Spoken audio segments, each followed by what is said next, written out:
Hello dear viewers and victorious creators of my channel. Today I want to share my DIY. Recently I got inspired by a bunch of YouTubers and these are the greatest hats that I have ever had. Yes, I made them.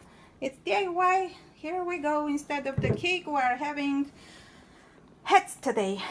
And these you can use as brushes like I did here.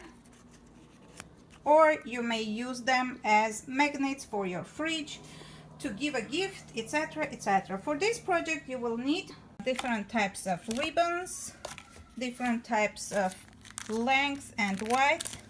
You will need glue gun, E6000, scissors, some type of things to make the brush.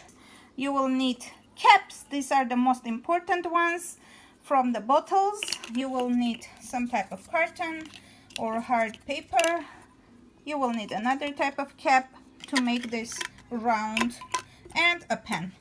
That's it. This was a quick recording because I'm in a rush.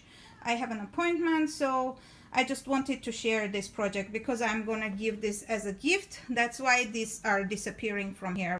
Subscribe if you are new to my channel. I have lots of projects like this coming up. Thanks for putting likes, dislikes, and comments. And see you in my next video. Bye bye.